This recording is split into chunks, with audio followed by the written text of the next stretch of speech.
जो most common वजह है हमारे यहाँ वो है ट्रॉमा, नाक पे चोट।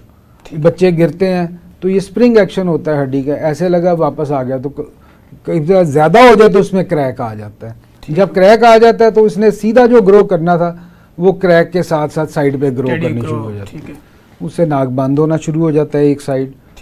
फिर अल्टीमेटली दूसरी साइड की एक दूध होती है वो भी बढ़नी शुरू हो जाती है, नाक मुकम्मल बंद होता है तो उसको इन्फेक्शन, एलर्जी उसमें ज़्यादा होगी। ठीक है, हड्डी का टेढ़ी हो, आपको कोई कंप्लेंट नहीं है तो आपने कोई सर्जरी नहीं करानी। ठीक है, मेरी हड्डी टेढ़ी है जी, ठीक है, मुझे कोई कंप्लेंट नहीं है, मेरी कोई सर्जरी नहीं होगी।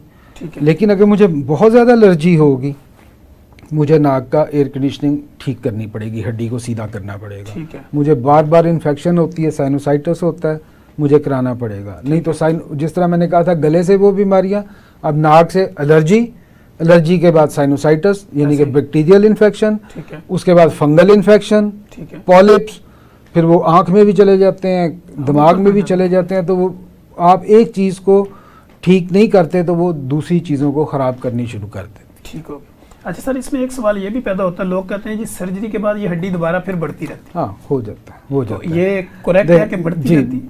वही बढ़ती नहीं रहती, उसकी वजह ये है, आप समझ लें कि इस हड्डी का एक नेचुरल रिकॉइल है। रिकॉइल का मतलब आप ऐसे समझ लें वही कुत्ते की दुम वाली साहब, कि आपने उसको सीधा किया उसने फिर वैसे जाना।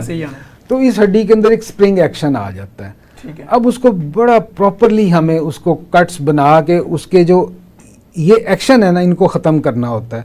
अगर तो हम वो कर लें ख़त्म तो वो सीधी रहती है, नहीं तो फिर वो दोबारा थोड़ी थोड़ी ना टेढ़ी होनी शुरू हो जाती है। अच्छा सर, इसी से अगर हम जिद्दत की बात करें, चूँकि पहले जितने भी दौर थे उसमें बड़ी सर्जरी और कैटेगरी की होती थी, आजकल सुना लेज़र आइज़ है और ये वो, तो वो कितनी कामयाब सर्जरी? देखिए, आजकल हम करते हैं मिनिमल इन्वेसिव सर्जरी। ठीक है, जिसके अंदर पहले तो नाक की सर्जरी होती थी, नाक इतना मोटा नाक हो जाता था, इतनी लंबी लंबी पट्टियाँ डालते थे। अब हम कुछ नहीं डालते, अब सिंपल हमारा एक कैमरा जाता है नाक के अंदर, एंडोस्कोपी के लिए जाते हैं, छोटे छोटे इंस्ट्रूमेंट, हम उधर स्क्रीन पे देख के उसको जहाँ जहाँ प्रॉपर तरीके से उसको करते हैं, उसकी सर्जरी कर देते हैं।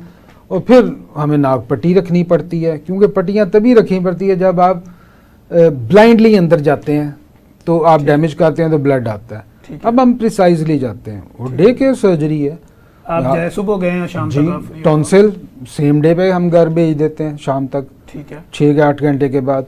नाक की हड्डी सीधी करनी हो, पॉलिप्स हो, ये वो भी सेम डे भेज देते हैं। इवन थायराइड वाला हम 1 दिन में भेज देते हैं। ठीक हो गया। तो आजकल जिद्दत एंडोस्कोप आ गई, माइक्रोस्कोप्स आ गई, लेजर्स आ गए, कॉबलेशन आ गई, जदीद सर्जरी जी। तो उसकी वजह से जो सर्जरी रिलेटेड कॉम्प्लिकेशंस थी ना वो कम हो गई हैं। तो जिसकी वजह से लोग अब ज़्यादा इस तरफ आना शुरू हो गए, और ये क्वालिटी ऑफ लाइफ के ज़्यादा मसले हैं।